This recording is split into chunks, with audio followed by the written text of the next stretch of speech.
नमस्ते बच्चों। कक्षा 8 विषय विज्ञान और लेसन है 11वां बल तथा दाब। इसके अपने क्वेश्चन उत्तर देखते हैं।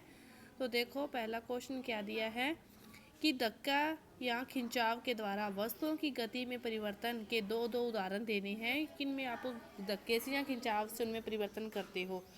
तो मेज पर रखी वस्तु को, पुस्तक को आप आगे पीछे करने के लिए धक्का दोगे या खिंचाव करोगे। दरवाजे को बंद करने के लिए धक्का देते हैं या खींचते हैं। इसी तरह देखो दूसरा क्वेश्चन, इसमें भी आपको कोई ऐसे दो उदाहरण बताने हैं जिनमें लगाए गए बल द्वारा वस्तु की आकृति में परिवर्तन हो जाता है। तो देखो कि ऐसे कोई भी आपको दो साइकिल की गद्दी पर बैठते हैं तो साइकिल में जो लगी कमानी है उसकी आकृति क्या हो जाती है, बदल जाती है। और किसी मेज की दराज को खोलते हैं, गेंद को दबाते हैं तो उसकी आकृति में भी परिवर्तन हो जाता है। इसके बाद देखो, रेगिस्तानों की पूर्ति करनी है।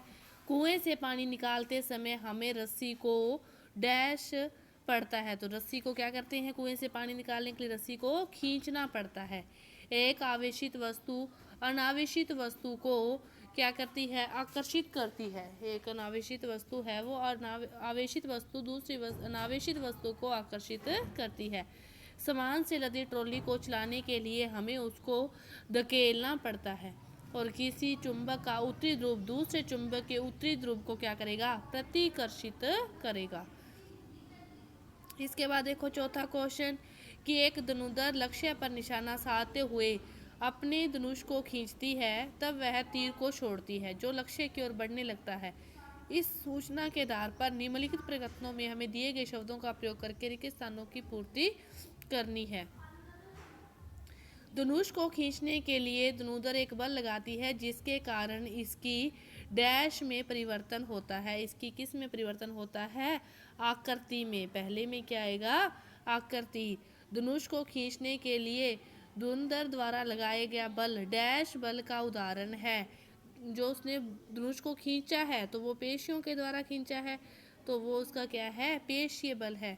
तीर की गति की अवस्था में परिवर्तन के लिए उत्तरदायी बल का प्रकार क्या है, संपर्क बल। उसका प्रकार क्या है, संपर्क बल। इसके बाद जब तीर लक्ष्य की ओर गति करता है तो इस पर लगने वाला बल डैश तथा वायु के डैश के कारण होता है। इसका जो बल है वो गुरुत्व तथा वायु के घर्षण, इसमें आएगा गुरुत्व और इसमें घर्षण, वायु से घर्षण लगता है उसके कारण होता है। इसके बाद देखो पांचवा जो क्वेश्चन है, निम्नलिखित स्थितियों में बल लगने का कारक और जिस वस्तु पर बल लग रहा है उसको पहचानना है और प्रत्येक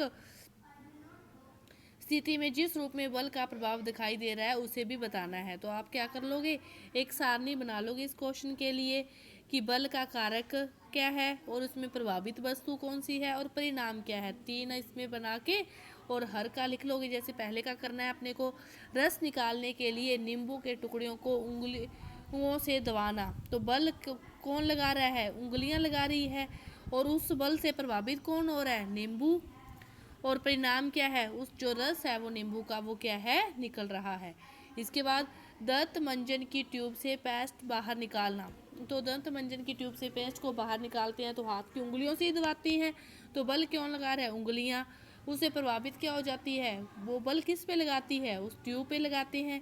और इसका परिणाम क्या होता है कि जो पेस्ट है वो क्या हो जाता है, बाहर निकल आ जाता है। दीवार में लगे हुए हुक से लटकी कमानी से दूसरे सिरे पर लटका एक बार। तो बल का कारक क्या है, इसमें कुछ भी नहीं है, अभी जो बार लटक रहा है वही है। और इसमें बल प्रभावित क्या हो रहा है, बार किस पे लटक रहा है, कमानी पे लटक रहा है। और परिणाम क्या है, जो कमानी है वो क्या हो जा रही है, उस बार से नीचे की ओर झुक रही है, ये इसका परिणाम है। तो इस प्रकार आपका ये पांचवा क्वेश्चन है आपको। इसके बाद देखो छठा क्वेश्चन कि एक औजार बनाते समय कोई लोहार लोहे के गर्म टुकड़े से हथौड़े को पीटता है। पीटने के कारण उस लगने वाला बल लोहे के टुकड़े को किस प्रकार प्रभावित करता है। तो पीटने पर बल के कारण जो लोहे का जो टुकड़ा है वो कैसा हो जाता है, चपटा हो जाता है। इसके बाद सातवां क्वेश्चन है कि एक फुलाए हुए गुब्बारे को संश्लेषित कपड़े के टुकड़े से रगड़कर एक दीवार पर दबाया गया है और यह देखा गया है कि गुब्बारा है वो दीवार से चिपक गया है। दीवार तथा गुब्बारे के बीच आकर्षण के लिए जो उत्तरदायी बल है वो कौन सा बल है? गुब्बारा फैलाया हुआ है और संश्लेषित कपड़े के टुकड़े से रगड़ा गया है, तो उसमें क्या हो गए हैं? उसमें आवेश उत्पन्न हो गए हैं। तो ये कौन सा बल है? स्थिर वैद्युत बल है। इसके बाद आप अपने हाथ में पानी से भरी एक प्लास्टिक की बाल्टी लटकाए हुए हैं और बाल्टी पर लगने वाले बलों का नाम बताइए। विचार विमर्श कीजिए कि बाल्टी पर लगने वाले बलों द्वारा इसकी गति की अवस्था में परिवर्तन क्यों नहीं होता। तो प्लास्टिक की बाल्टी पर जो लगने वाले बल हैं, एक तो है पानी का गुरुत्वाकर्षण बल जो तो नीचे की ओर लग रहा है, और जो हाथों का पेशीय बल है वो किस ओर लग रहा है? ऊपर की ओर। एक बल नीचे की ओर लग रहा है और एक बल ऊपर की ओर लग रहा है। तो इस प्रकार दोनों बलों से बाल्टी की जो गति की स्थिति में कोई भी परिवर्तन नहीं होता। इसके बाद देखो, किसी उपग्रह को इसकी कक्षा से प्रमोचित करने के लिए किसी रॉकेट को ऊपर की ओर प्रक्षेपित किया गया है। प्रमोचन मंच के छोड़ने के तुरंत बाद रॉकेट पर लगने वाले दो बलों के नाम बताने हैं। तो उसमें कौन से बल? एक तो धरती पर गुरुत्वाकर्षण बल है वो तो नीचे की ओर लगता है, और ईंधन के जलने से जो उत्सर्जित गैसें हैं उनके द्वारा जो निर्मोचित बल है वो लगेगा ऊपर की तरफ। ये दो बल लगते हैं इस पर। इसके बाद देखो कि जब किसी ड्रॉपर से चंचू को पानी में रख कर इसके बल्ब को दबाते हैं तो ड्रॉपर की वायु बुलबुलों के रूप में निकलती हुई दिखलाई देती है। बल्ब पर से दाब हटा लेने पर ड्रॉपर से पानी भर जाता है और ड्रॉपर में पानी चढ़ने का जो कारण है वो कौन सा कारण है? वायुमंडलीय दाब।